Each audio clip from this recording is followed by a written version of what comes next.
Good evening and a very warm welcome to First Issues. A few weeks ago, we looked into innovations by the Chobe Game Lodge that are furthering the country's vision to become a global leader in eco-tourist practices. We spoke about how the modern traveler is growing increasingly discerning, and locations that provide responsible travel are becoming preferred destinations for travel. Thilo Naika, board member at Botswana Tourism Organization, goes as far as to say that the way in which a country does its tourism affects how that sector feeds into the economy. And the way Botswana aims to do tourism is through ecotourism.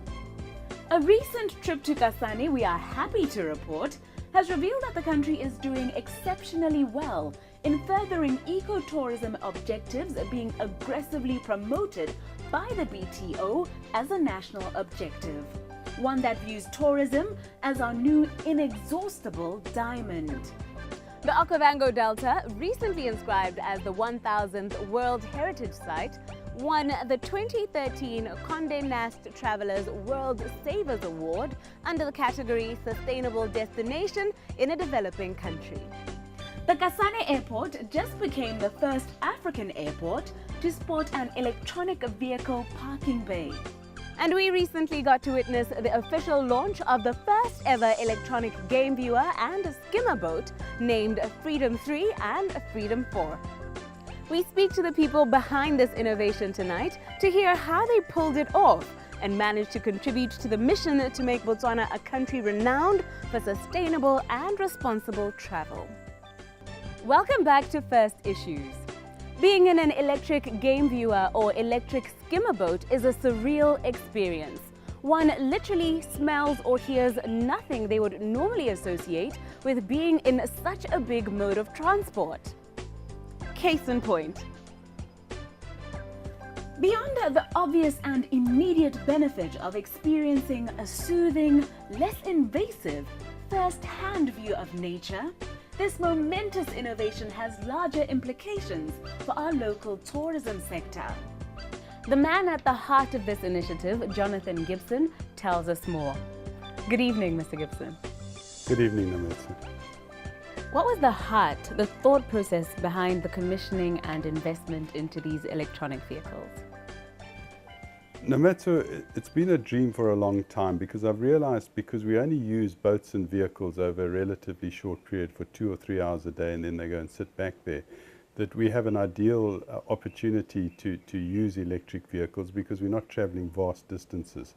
So we were lucky, the platform was there for us. So this is something we've been thought about for a long time.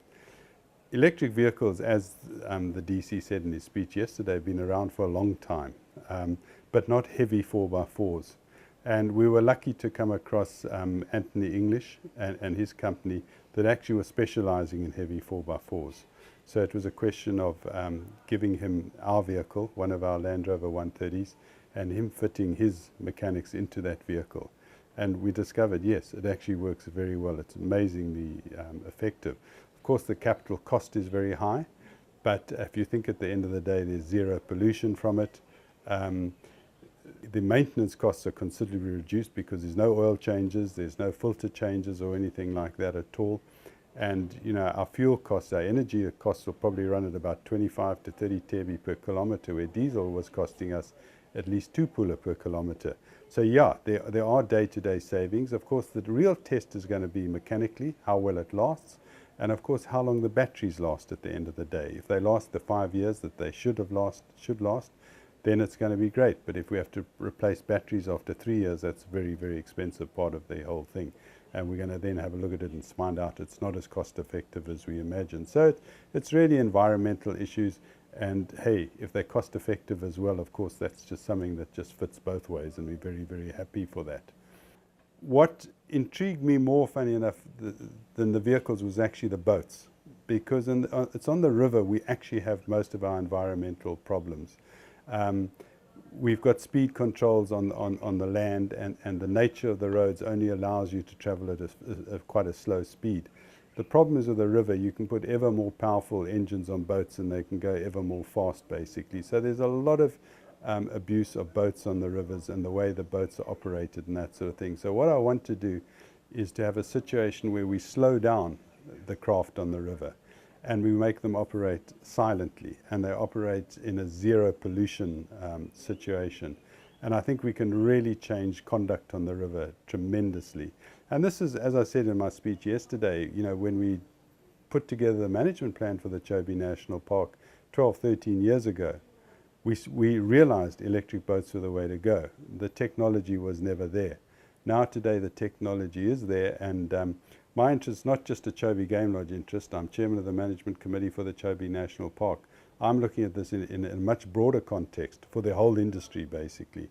This advancement could not have happened without the expertise of a company named Freedom One. Its co-founder, Anthony English, was at hand to give us the technical details behind the projects that resulted in both Freedom 3 and Freedom 4. We hear both his and Jonathan Gibson's account of how the collaboration came about.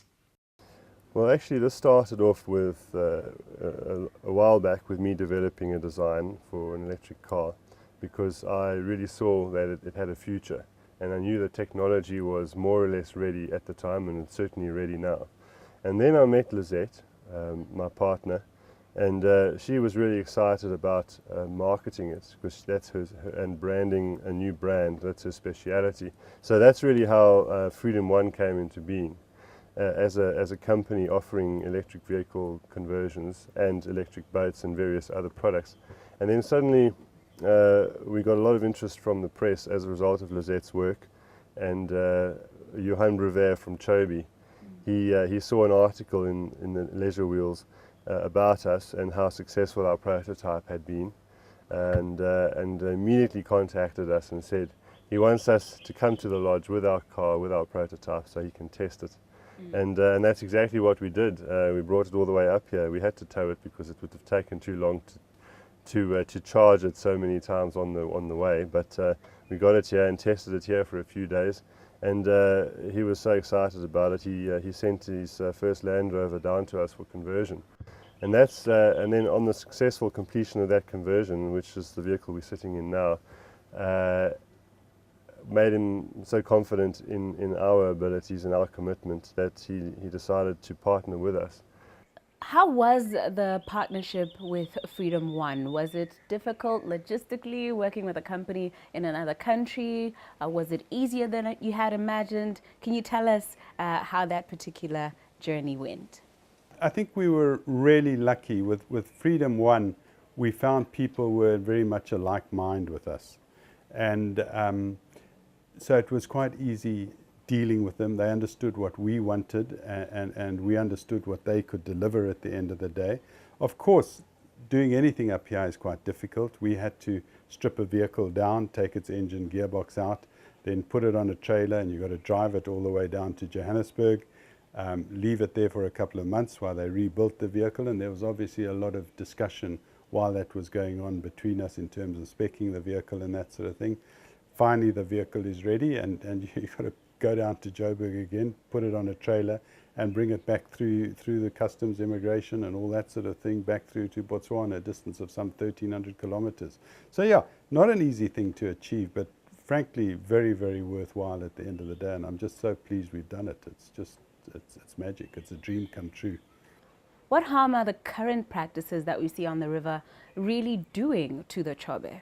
The current practices are that previously we used to operate two-stroke motors on the river. It was then decreed that we had a 3-year period to convert to 4-stroke motors. The reason we converted to 4-stroke motors is because they operate more quietly than a 2-stroke motor, and they're much less polluting than a 2-stroke motor. Because the exhausts of all these internal combustion engines, they flow down the gear drive, and the exhaust is emitted directly into the water. So all the waste from all that combustion is driven straight into the water, basically, and it's very, very polluting at the end of the day. So we've got a situation where we've got an abuse of a boat, which is very easy with outboard engines. We've got the noise factor, and we've got the pollution within the river. If we can eliminate all of these things, we make a tremendous difference to this river. And of course, not only from an environmental aspect, but from an aesthetic tourism aspect as well. Tourists will be able to enjoy the river much more than they can currently. Our guest has the privilege of living literally alongside the banks of the Chobe River. In the decades that he has lived in this region, has he noticed a real difference in the quality of biodiversity and of the water in this source?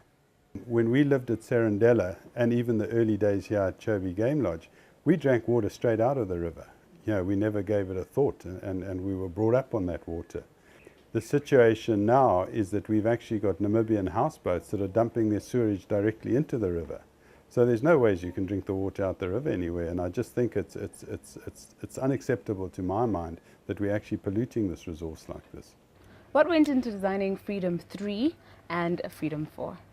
Freedom 3, the drivetrain, is essentially a copy of our initial prototype after much development and improvement over the years, of course. So it took us 2 years to get to the point where we were happy with the design, that it was robust enough and that it was 100% reliable. And then this design is based on that, with obviously a few changes to suit the Land Rover layout as such. But in this vehicle we have a permanent magnet motor which runs on 380 volts, three-phase alternating current, which can generate up to 80 kilowatts of power. And it's run by a sophisticated variable frequency inverter drive, and it's connected to the transfer case through a shaft extension and an adapter housing, which means there's no gearbox, which is a major benefit in terms of reduced weight and using the space for the motor, and reduced complexity and something less to go wrong. So we chose a very high torque motor for that application, which can generate up to 600 Newton meters.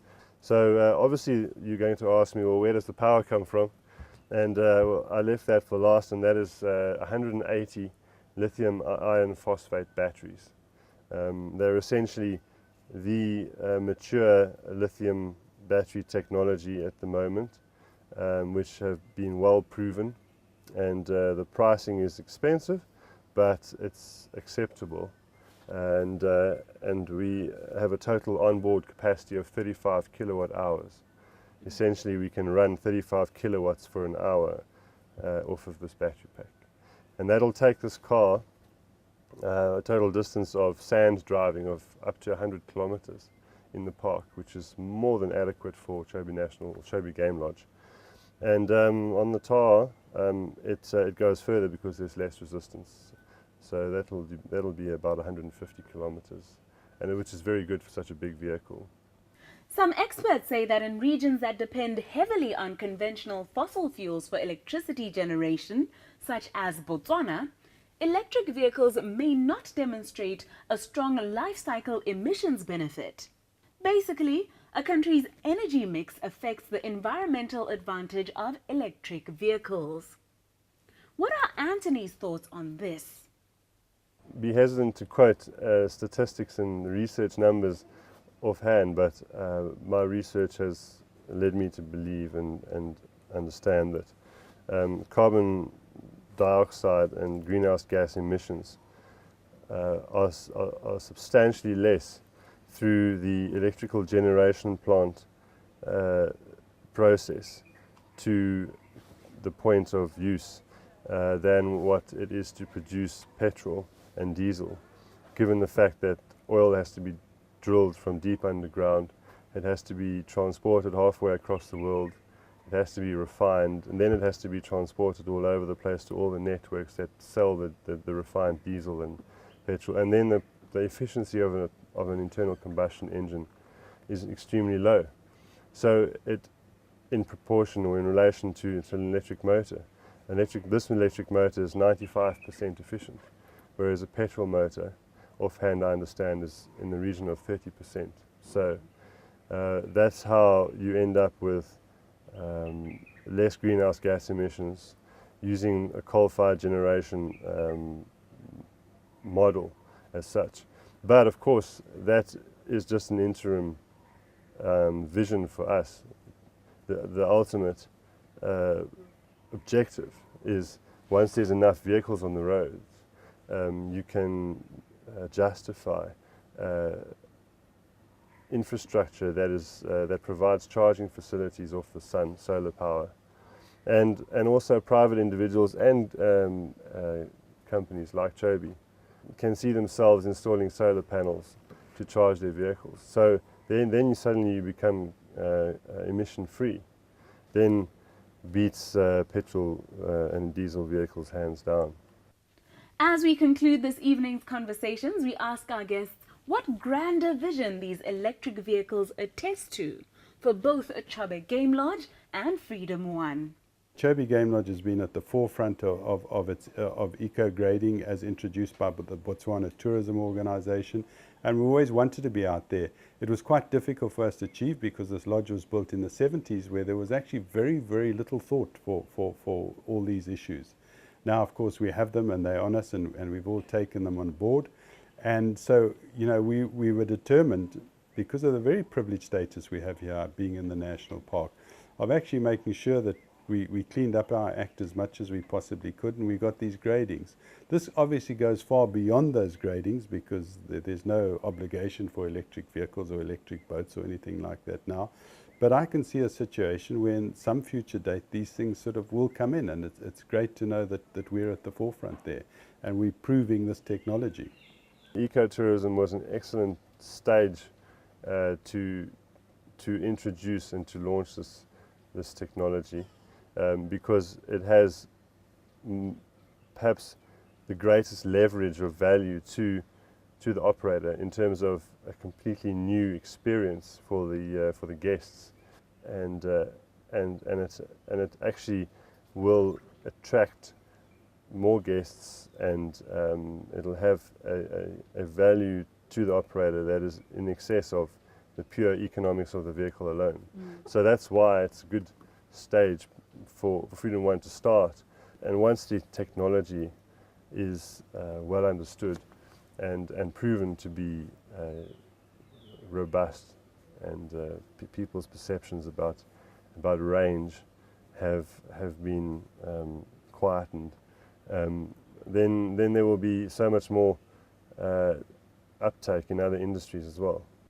It is truly rewarding to get to report on matters of industry best practice. In future, we will take a deeper look into other exciting developments that have resulted from Chobe's commitment to eco-tourist principles. A great example of how truly achievable eco-friendly innovations are. Ra la amogela gape mo First Issues. Moitseanape mongwe wa tsa kgwebo yo re kileng ra bua le ene a re gore Batswana ba phadisanye sentle le dikompone tse di tona-tona tsa mafatshe a sele ke gore ba itirele didirisiwa tse di diretsweng diemo tsa lefatshe le. Moeng wa rona mo karolong e ya lenaneo la rona ke monana yo itebagantseng le go dira difofane tsa ntlha go ka dirwa le go rekisiwa mo Botswana. O itiretse sefofane sa ntlha a santse a tsena sekolo, mme maiteko a gagwe a kgatlhile ba le bantsi mo dingwageng tse di ntseng di feta. Tautona ya lefatshe le a le mo palong eo. Mogomotsi Gaebepe o lemogile gore maikaelelo a gagwe a tlhoka nako le madi a mantsi fela thata, mme a bona go le botoka gore a itlhamele kgwebo e bidiwa Pirates Eagles Tours, e leng ya ntlha ya mofuta o mo Kasane, go mo thusa go fitlhelela maikaelelo a gagwe. O re bolelela go feta ka kgwebo e ya gagwe. Jaaka re setse re utlwile, toro ya ga Mogomotsi tota-tota ke go dira difofane. Difofane tse tla bong e le tsa ntlha go dirwa le go rekisiwa mo lefatsheng la Botswana. Mo maitekong a gagwe o lemogile gore ke selo se se tlileng go tsaya nako le madi a mantsi fela thata, mme a itshimololela kgwebo ya bojanala gore e mo thusa go fitlhelela toro e ya gagwe. Ka bokhutshwane fly machine ke e dirisa mo tirong ya bojanala, ke pega bajibareki ba tswa kwa ba tla go bona diphologolo mo kgaolong ya rona e ya Chobe. Maikaelelo a me ka fly machine ya thotomoe ke gone gore e te kgone go nthusa mo nakong e khutshwane e tang gore ke kgone go dira madi a ke a tlhokang go tsena mo torong ya me ya production ya di-fly machines tse tabe ke di dira ke di rekisa di dirwa mo Botswana. Modimo Moreki a solofele eng ha a tla mo kgwebong e ya gago? Modimo Moreki a sologele go le gontsi ka re fly machine ke go mo go tsaya nako e khutshwane ebile o ka bona lehelo le lothele kana bontsha bongwe jo go tweng ke Chobe Riverfront yotlhe mo nako e khutshwane. Ba tsaya nako e tshwarang 3 hours go bona kgaolo e kana noka e le diphologolo. Jaanong mo fly machine mo houreng he ra go heta go menagane sa taba di bone mo koloing so go dirwa dimekoro le dikoli ba tsena mo phakeng yana go ra go bona sengwe le sengwe re le go godimo ga o le go godimo o bona dilo tse dintsi mo nako e le nngwe. A ke wena fela mogwebi yo dirang kgwebo ya go tshwana le mo Chobe? Mo kgaolong ya Chobe ke nna hela e ke dira mesepele ya di-fly machine. O tlhophile sefofane se sa thoto mo o lebile eng? Sa ntlha sa nkgatile ka gore design ka se dirilweng ka teng ke fly machine e le gore e goga hatase mo go tweng ke low level gape le speed sa yone se ko tase yaanong ya go ha bajanala tshono ya gore ba ka bona dilo tse ba di batang go ka ba ha nako e ntse gore ba bone gape ga o ka lebelela le mo go tweng ke visibility kana go bona o le mo go yone se go na le space se ntsi kana visibility ya te e ntsi go na le fly machine ya phatanyana ya fensetere go le go nnyane o ka bona sengwe le sengwe se a se batang se se le kgakala go ithelata go eta mo go sone ka ga gona sepe se se mo kgannang. Mo gongwe gape fly machine ya thotomo ke fly machine le gore o ka nna gongwe le gongwe ga o batang teng ebile o ka tsamaya wa go tsena gongwe le gongwe ga o bata te sa go kgoretse gore wa go bata mabala wa go batang ya ka re le gane go na le motho o na batla gore o ka tla kotama mo moana a bona gore moana e ntse yang re tagala ka fly machine ya thotomo re siriye ko lebaleng pele. Sefofane se kana kgwebo e ga e go utswele lorato la sono o batla go se dira la ntlha mo e leng go dira difofane?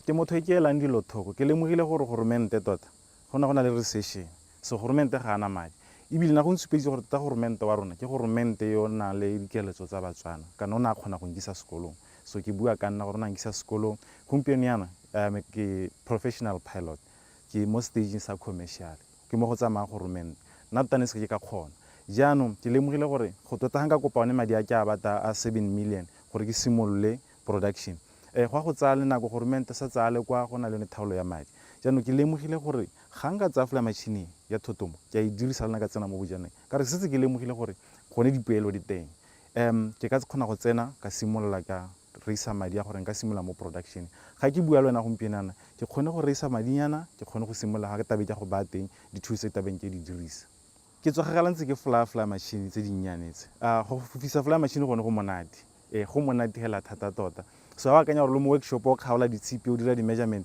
o bo akanya go ke tsao dipilot tsotlhe ba ka dima le nna le one hela ya very addictive flying is addictive ga o sa fly yaanong mme ke na le tshono ya gore ke tamiwa ke yone license yame ya re ne ke fly gore e ne current I have to fly almost every week or once in a week yaanong go go ka go kgaoganya schedule sa me gore e nako e kana go tswa mo responsibility gore e nako e ke ya production ke ya design e nako e ke ya go fofa ke dira madi be ke boela mo company. Mo malatsing a tlang re tla utla go feta ka ga toro e ya ga Mogomotsi go dira difofane tse di lebaganeng le ditiro le diemo tsa Botswana le gore o tsamaya fa kae.